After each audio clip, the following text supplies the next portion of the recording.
Varsity Club, welcome back to another classic. We started to narrow things down on the recruits, but I'm gonna be honest with you, we still don't really have any good news right now. While there's no crazy good news, I do have a couple of recruits that are visiting. We have Alex Prater, a tackle that's visiting in week 5. We have Roderick Johnson, who's I think the front runner for our best running back available, coming in week 5 as well. Then we have Gavin Lyon visiting in week 13, as well as Darius Richardson in week 13.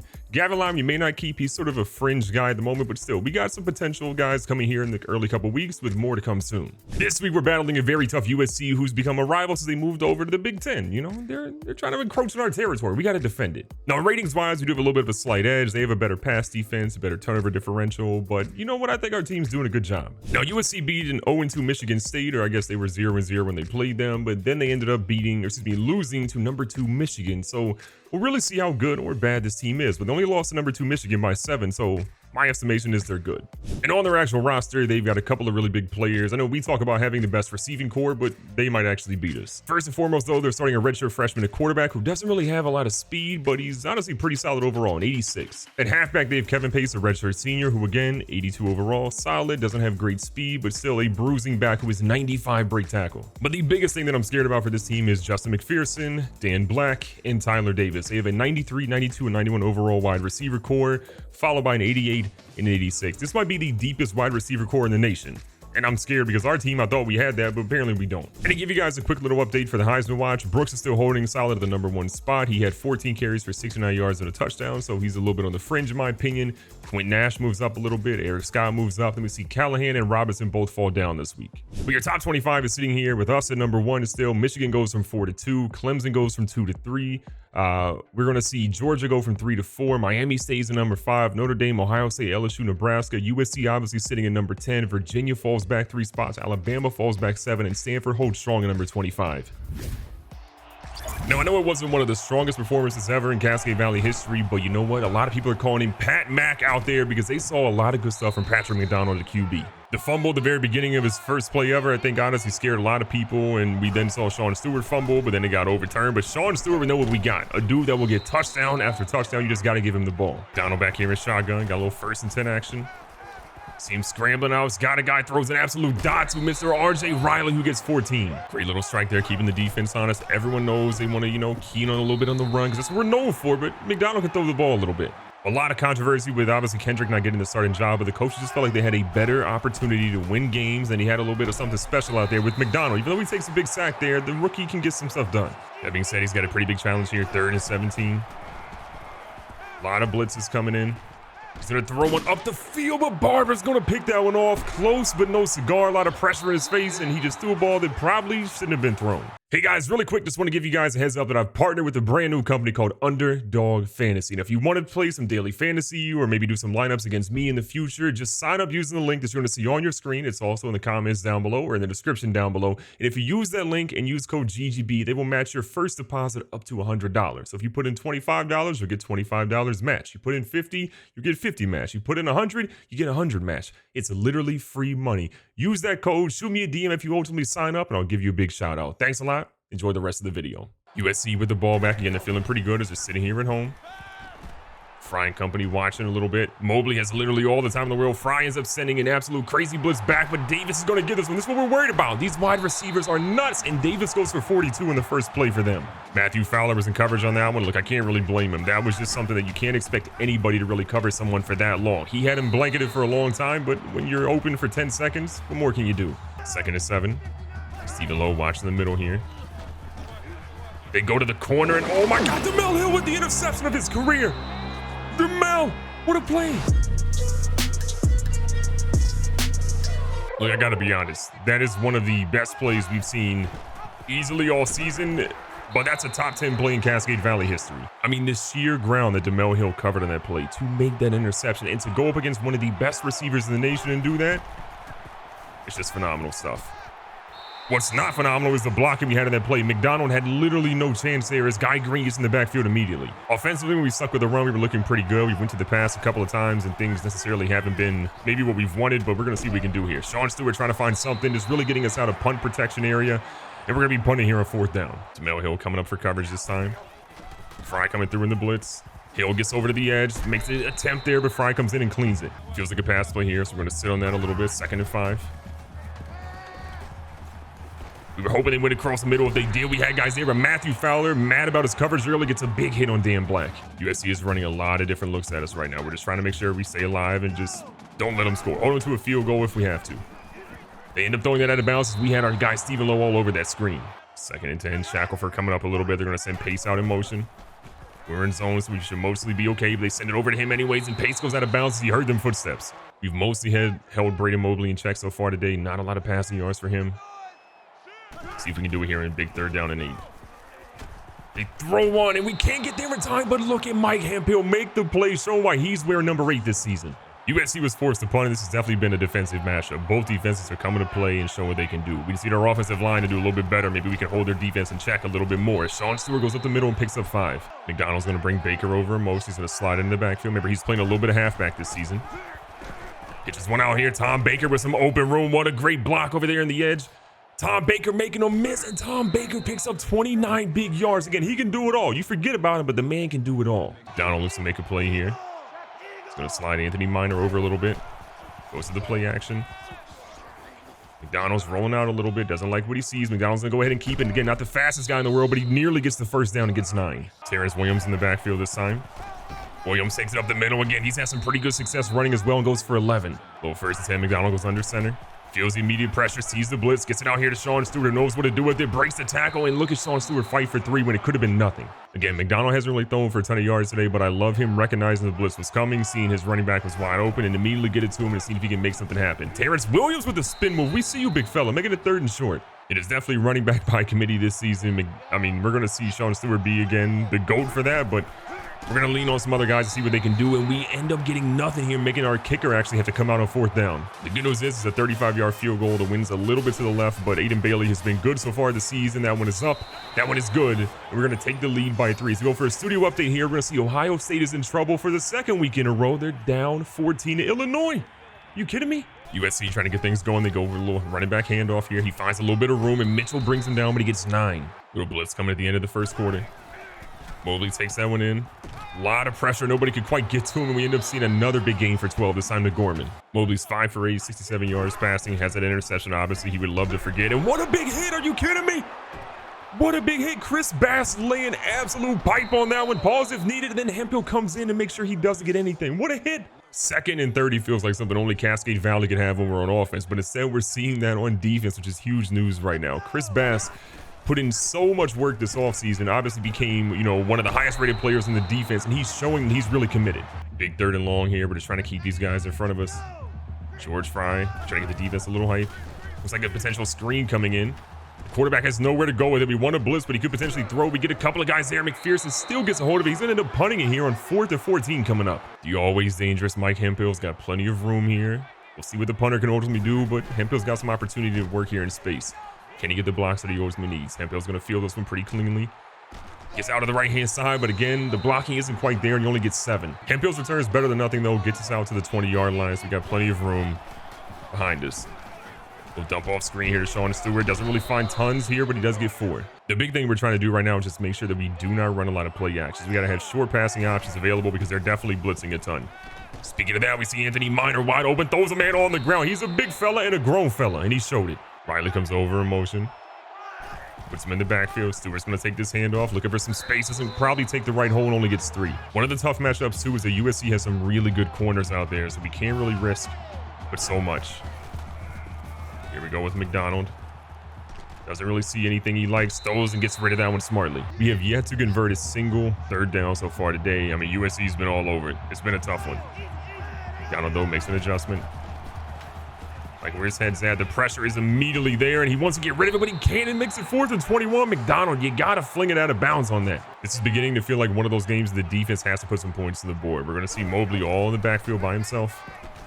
What can he do with it? A lot of pressure's there, and he quickly gets rid of it. Well, 2nd and 10, Pace is back in the backfield this time with Mobley. Feels like a handoff trying to get to the edge. They try to get there. Fry, in my opinion, is being held the entire time, but they refuse to call it. Bringing a lot of guys up. No safety help here as everybody's pretty much in man coverage. And we left somebody wide open, apparently. Hemphill delivers a devastating hit, but Davis does get 14 before it. USC's offense starting to click a little bit, but we've seen this happen before where their offense starts to click and we just make a play to just shut them down. They throw one at the edge. It's over Mitchell. Eli Mitchell can't get to it before Davis gets 7. Mobley has been nothing but precise today. He doesn't have, again, a ton of yards to really show for it, but he's been good and effective. Lowe tries to get in there for some pressure, but Bernard Harvey comes in and gets a big sack for a loss of 8. Gotta love to see that. Bernard Harvey comes in screaming on that play and makes sure that nothing productive happens. So we got a big 3rd and 12 here. Can USC convert? They've been pretty good at it so far today. We got George Fry there, and no way, Davis just mossed him for 18. I mean, look, we can't act surprised. It was one of the major talking points we hit on in the beginning of this game. They have 3 elite receivers. We've got to respect all of them. Davis again, right back at it for 3. 2nd and 7 again. USC thought it might have been something different. Mitchell with a hard hit, but Dan Black still held on to it. Checking for a concussion. Get him out of the game. Under 3 minutes left in the first half. USC looking to get the first touchdown of the game potentially here. Fry watching the running back out of the backfield. They go to the edge, and it's Gorman who gets 3, but gets 1 leg in. Shackelford up in the box a little bit again, playing the pass. Looks like a run, actually. Mitchell's right there. Can't quite get to him, but George Fry letting him past him. Melhill's got to play in coverage here. He was pretty good, obviously, playing in zone, but what can he do in man? Not really his strong suit. Do see a small little adjustment here. Fry looking, get in the backfield, immediately comes through, has a clean shot of the quarterback, but he gets it to Anthony Berg before he can even lay hands on him. This has been by far USC's best drive. They are pushing the ball down the field with purpose, and they're finding guys open. They're not really forcing anything. They're just making plays happen. Fry, he's making things happen too. Little trips over there on the right-hand side. They throw one, and that one's gonna go over. Mitchell was there, but they could not get a hold of it. While we've yet to convert a single 3rd down, USC's got a couple of them underneath their belts right now. 3rd and 9 for them, a big opportunity for conversion. What are they going to do?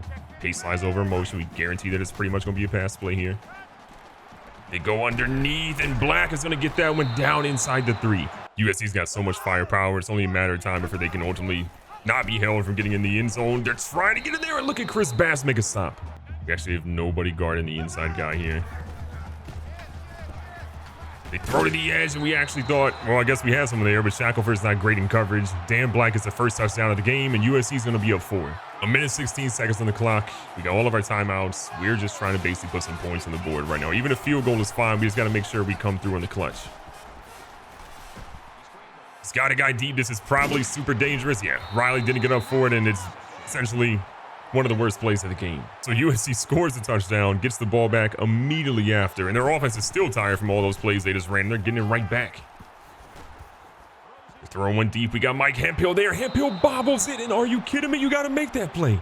I feel like Hemphill might be shocked at just how much that ball was actually underthrown, considering how the coverage was sort of beaten there, but between him and Will Hayes, somebody's got to come up with that ball.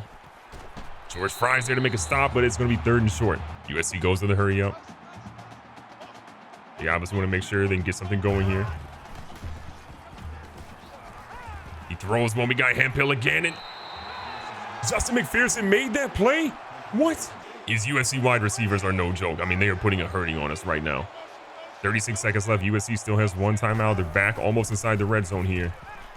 They go underneath Hemphill, though, with what a great play that was. USC still here. 2nd and 10. 30 seconds left in the dream. They're trying to go up again. A second score. Holding them to a field goal would honestly be a W in our book. Shackelford's over there. Shackelford, Jonas Shackelford, all 6'6" of them. The freshman.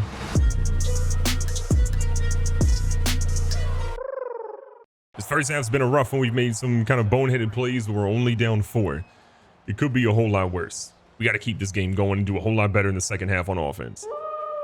Now, UFC had a 32-yard pass to Justin McPherson to start this drive out, and here they are, starting the half on fire yet again. This offensive and passing attack has just been elite, except for a couple of our DBs making plays. It's been 2 of our young guns, the sophomore and Demel Hill. You've got Jonas Shackelford, the true freshman, coming out. They're all 6'6" of them, making an unbelievable leap to make sure they didn't get any touchdowns or points in the last drive before the half. Sliding guy in motion. Fry and company trying to stop that, and Lowe comes in for a big hit for a loss of 3 on pace. USC is 5 for 7 on 3rd down conversions. I mean, you want to talk about a reason why we're losing? You can point to those right there. You've got to stop a team on 3rd down. They go to the sideline. That's going to be short. Hey, we'll take it. They're either kicking a field goal or getting rid of this one via a punt. They're going to line up for a field goal. I mean, this is kind of a deep one here. A little over 50 yards if my calculations are correct. You got Hemphill, though, ready to go. This one's going left. That one is going to be off the goalpost and no good. So a studio update's going to give us a little bit of a heads up on something. And Northern Illinois beats number 9 Nebraska. Okay, NIU, we see you. If there's something we did a really bad job of in the first half, it's definitely going away from the run. We're only down 4. We haven't been down more than that. And we sort of abandoned the run a little bit earlier, which, as you can tell, has hurt us more than anything else. Pat Mack back here again. He's gonna keep the read option this time. Get some blocking. Hold on a second. Patrick McDonald is out here moving, and he's inside the 30. What a run. Division on this young QB who has been destroyed time and time again today. The offensive line has not protected him. We've been able to not really run play actions a ton today, and it's just been tough sledding for him all around. Big 2nd and 9. Donald rolling out of the pocket. We've seen this a lot today. He's got plenty of yards ahead of him. He's going to get out of bounds, but he gets hit hard and no call on that. No flag on it at all. McDonald's super tough, though. You saw it right there. Found a way to get that first down. Gets hit hard, but he's right back up and get his team going again with Sean Stewart again. Not really getting much blocking this afternoon. 2nd and 8. McDonald is just barely breathing at the moment. Willis slides over. He pitches one out. Jeremy Willis somehow holds on to that. And I don't know how McDonald got rid of that one, but good Lord.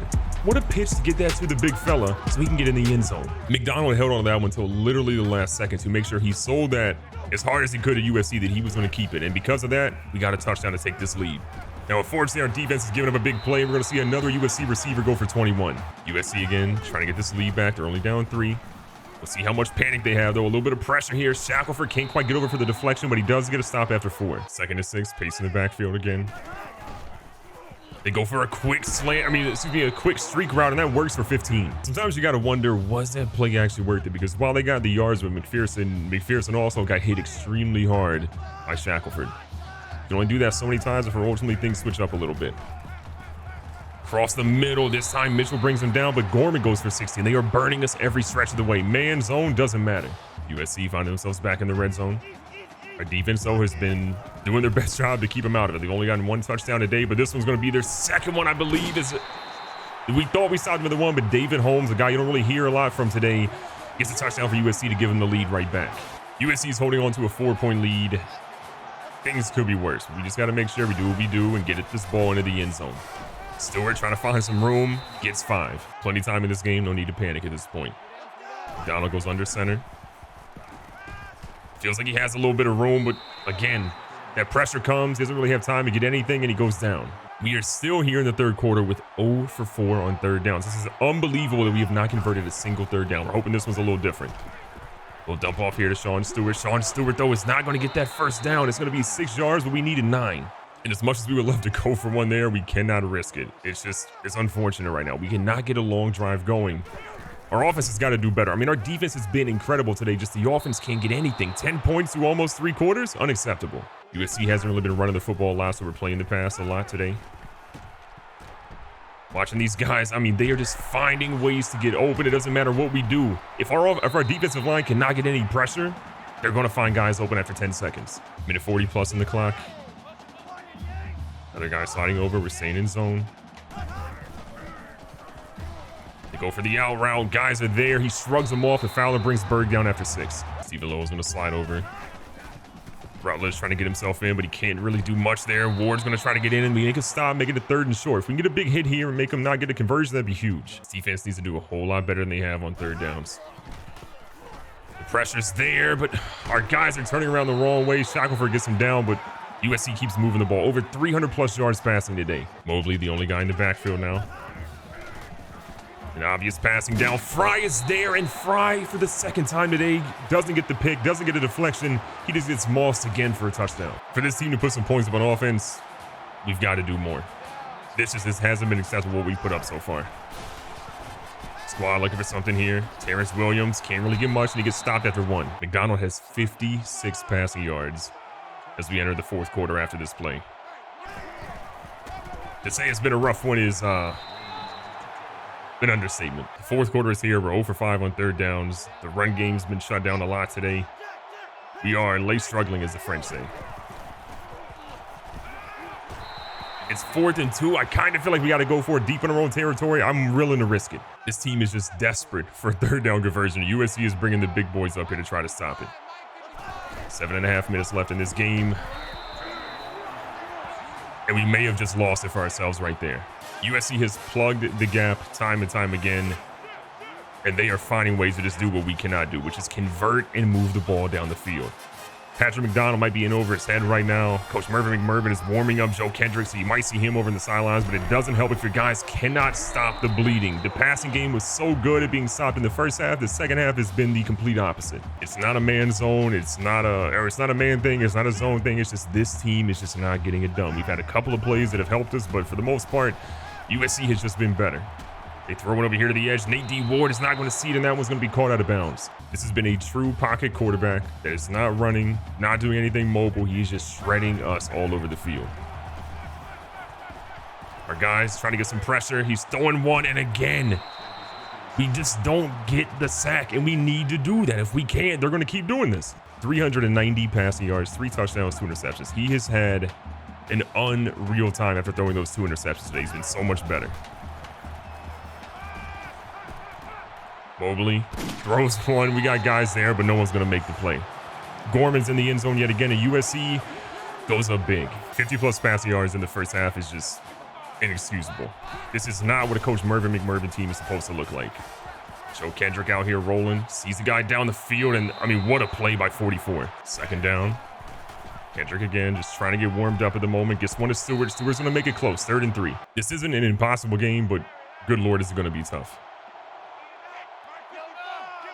Especially these routes up slightly. 3rd and 3. I feel like there might have been an offsides there. They didn't want to call it, but look at Joe Kendrick. Joe Kendrick looking for a block here. It's not going to get it, but he gets out of bounds. We want to make sure his stamina's good.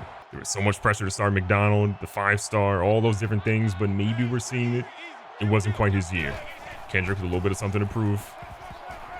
Kendrick sees a guy. He underthrows Wilson by a mile. If he gets it deeper, that's a touchdown. One of the biggest issues we have is we don't really have any strong arm quarterbacks on the team. A lot of guys that can sling it a little bit, a lot of guys that are fast, but nobody that's really crazy strong with their arm strength. But look at Anthony Minor, though, get the first down after 19. Time is not on our side, so we're trying to get up really quickly here with the lineup. Kendrick makes a quick adjustment. I mean, Minor's absolutely destroying them right now. Gets out of bounds smartly at the 10-yard line. What a heads-up play. 1st and goal. Kendrick pretty gassed. Running back out of the backfield is looking pretty solid. Stewart, though, can't get anything. No yards in that play. Kendrick's 4 for 6, 48 yards. On this drive alone, he nearly has as many passing yards as our guy, Pat McDonald. Kendrick makes a quick adjustment. Doesn't like what he sees. He's rolling out to the left-hand side. He's trying to get out for something. He makes it 3rd and goal on a 3-yard rush. We need a touchdown. 1 for 7 on 3rd downs. That was literally converted by none other than Joe Kendrick. 3rd and goal. He's moving. He's looking for somebody. And that's going to be intercepted. Looking like all she wrote. 3rd turnover of the game. You just hate to see it. The hope in that play was that we were going to see Willis come all the way over. Unfortunately, Willis stopped his route, and because of that, we get nowhere. They go with the run to pace. Hit hard by DeMel Hill, but he still gets 5. I will say, though, with an offense, it definitely feels like a QB competition has been reinstated. Kendrick will see what he does in practice. McDonald will see what he does in practice, but everybody on defense might lose their scholarship after this game. Almost 400 yards passing, which ultimately will be here in a second. Davis has nearly 200 yards receiving as well. It has just been a cluster of epic proportions. No one of the defensive line is anything. Matthew Fowler's been getting torched by McPherson all game. This has just been embarrassing. Embarrassing by this defense. I stand by that this team is not better than us. I truly believe Cascade Valley is a much better team than USC, but our team is not playing like it right now. Maybe it was the offense not getting things going. Maybe it was the defense just being terrible in coverage overall. Fowler has been terrible. Hemphill's really been the only guy that's done a good job. But what's interesting is that USC is, instead of running the football and just chewing this clock, now they're starting to chew it a little bit. They've been passing the football, trying to make us pay. Maybe they're just mad from previous years what we've done to them, but you know what? We will come back at some point. Maybe it's this season, maybe it's next season, maybe it's in the future. We will get revenge. USC chewing the clock on 2nd and 5, 2:18 left. They go back to the run here, and I mean, at this point, it's just embarrassing. It truly is embarrassing. Inside the red zone yet again. They're 1st and goal. This feels like a big play for them. They got backup running backs in to help out a lot. Stewart just went for a major gain on that play. We are down 18, and it's about to be even more. This has been a game that you didn't expect to see. We thought the score might have been flipped around. We really thought the USC wasn't that good. Maybe we aren't as good as we thought we were. QB goes to hold on to it. Fry gets just mauled over. Stephen Lowe hasn't really been where we thought he would have been today. Maybe all over the field, but not in the right spots. This is one of those games that you want to forget, but you know that you cannot. This has got to be something that we just burn into our brains. Braden Mobley, 457 yards and 4 touchdowns. A redshirt freshman who's going to be in this conference for a very, very long time. Probably until he's a junior when he's going to get up out here and go to the pros, but our team will be seeing him and seeing a lot of him. Recapping the stats today might be one of the most difficult things we've done in a while. 5 for 8 for Kendrick, an interception. That was sort of a fluke one. Shouldn't have really thrown it, but it is what it is. McDonald, not great today. 8 for 11, 61 yards and 2 interceptions. Sacked 4 times. The offensive line didn't really protect him. A true freshman playing on the road at USC. Not exactly a recipe for success. On the ground, Sean Stewart didn't play great either. 16 for 59, 3.5 yards per carry, 1 broken tackle. Couldn't really do anything. We see Terrence Williams go 4 for 30, so a little bit of a bright spot for him. Jeremy Willis gets in the end zone. Joe Kendrick had 36 yards on scrambling, and Tom Baker had a great run for 29. In the air, we see Stewart go 6 for 28 for grabs. Minor hit 3 for 61. He was huge today when we could use him. Riley with 19. Baker and Williams get a catch each. And then on defense, if you slide over there a little bit, you see 6 by Fowler, who was getting torched all afternoon. So that is an anomaly. Not really happy with how we played. We see Fry go for 6 tackles. Mitchell, not really a lot to love, I'd say, on defense. See Harvey get a sack. We see Bass get a sack. We have an interception from both Shackelford and Demel Hill, both in the first half where the coverage was honestly pretty solid. But I think this is a two-part thing. The defense has to do better in coverage, but the defensive line has to also do a little bit of a better job of getting to the quarterback. Hitting the quarterback, sacking the quarterback, pressuring the quarterback more consistently is huge. And the offense just has to not be abysmal. The amount of yards we got on offense today is terrible. Our passing game was the worst we have ever seen it in Cascade Valley. And if we don't do better, this won't just be the first loss. Well, this is the first loss, but this won't be the only loss this season. It'll be multiple losses coming in our way. We have not lost more than 2 to 3 games in a very long time. And honestly, we want to make sure that doesn't happen. But if we play like this program could be in for a heck of a year. Be safe, be smart, tell somebody you love them. Catch you guys on the next one.